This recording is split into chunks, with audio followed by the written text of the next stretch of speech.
Good morning, students. This is your SST class and हम lesson 9 कर रहे थे early man the stone age. इसको हम आगे कंटिन्यू करेंगे द डिस्कवरी ऑफ फायर से। कि आप डिस्कवरी ऑफ फायर की अर्ली मैन की पिक्चर देख रहे हो। One of the great steps in the advancement of man was the discovery of fire. The grinding of two stones perhaps accidentally lighted some fire. Early man का advancement की तरफ एक बड़ा step था डिस्कवरी ऑफ फायर का। जब दो stones को उन्होंने आपस में रगड़ा तो एक्सीडेंटली वहां पे अचानक से कुछ फायर जली। This taught him how to lit fire and he must have started cooking his food. The fire also kept him warm during the cold season and protected him from the wild animals. और इससे उन्होंने सीखा कि उन्होंने आग कैसे जलानी है और वो कुकिंग अपना फूड को कुक करना शुरू किया।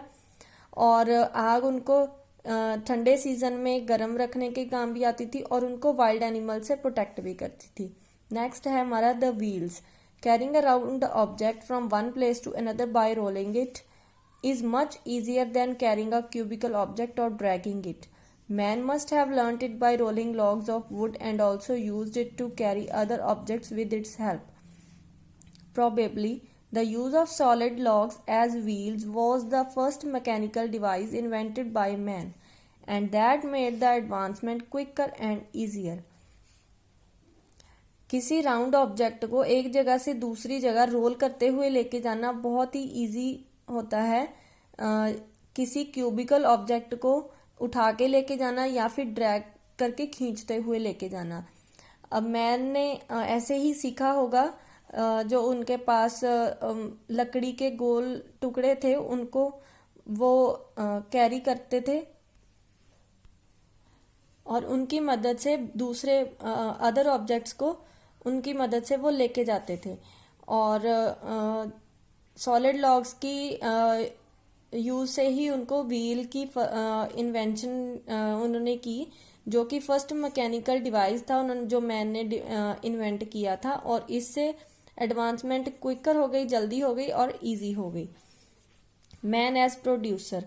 Man notice that the grains that were thrown on the ground grew into new plants and produced more grains.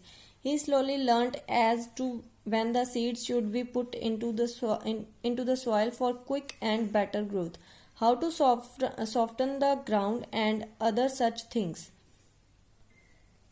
अब मैंने नोटिस किया कि जो वो ग्रेन जो अनाज वो ग्राउंड पे ऐसे ही गिर जाता था वो कैसे न्यू प्लांट्स वहां पे उग गए और उसके साथ क्या हुआ, मोर ग्रेन, उनके पास ज्यादा अनाज बन गया। और इससे उन्होंने धीरे धीरे सीखा कि जो सीड्स को कैसे वो उन्होंने मिट्टी में रखना है कि वो जल्दी और अच्छी उनकी ग्रोथ हो। फिर धीरे धीरे जैसे उनको आगे और चीज़ों का पता चला कि जो मिट्टी है उसको सॉफ्ट करना है और भी बहुत सारी चीज़ें, पानी देना है उनको। This was the beginning of agriculture and also the civilized way of man's life. By this time, the third and the last phase of Stone Age has started. It is called New Stone Age or Neolithic period. Neo means new. और ये agriculture की beginning थी, शुरुआत थी, और civilised way of man's life, और man की life का एक सिविलाइज्ड तरीका था। और इस टाइम पे तीसरा यानी लास्ट फेज जो स्टोन एज का था वो शुरू हुआ, जो कि है न्यू स्टोन एज और Neolithic period. Neo means new. Man was now living in huts, growing and cooking food. His implements had also become more refined. His tools were sharp and lighter in weight that made them more effective. In the new stone age,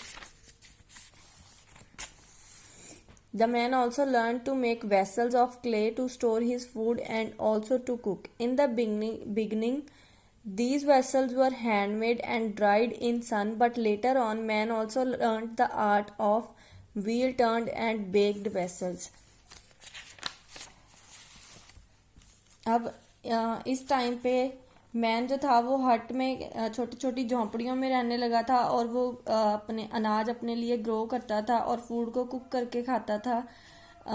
और उसके जो implements थे वो और अच्छे हो गए थे, टूल्स और शार्प हो गए थे, और वो अच्छे तरीके से काम करने वाले इफेक्टिव बन गए थे।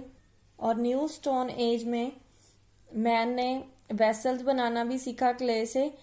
वेसल्स मतलब बर्तन, जिसमें वो अपना फूड स्टोर करके रखता था और उस फूड को कुक भी करता था। और शुरुआत में ये हैंडमेड वेसल्स थे उनके, और वो सन में धूप में सुखाते थे, लेकिन धीरे धीरे उन्होंने जो व्हील टर्न आर्ट थी वो भी सीखी और वेसल्स को बेक करना शुरू किया।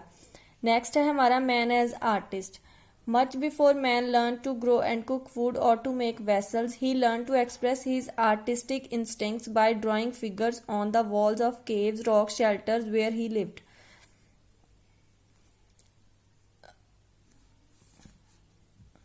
जब मैन ने अनाज को ग्रो करना सीखा और फूड को कुक करना सीखा और वेसल्स बनाने सीखे, उससे पहले उसने अपनी जो आर्टिस्टिक इंस्टिंक्ट्स थी उनको एक्सप्रेस करना सीख लिया था। कैसे? वो जहाँ पे रहते थे, केव्स में रहते थे पहले या फिर रॉक शेल्टर्स में, वहां पे उस केव्स की दीवारों पे फिगर्स ड्रॉ करते थे।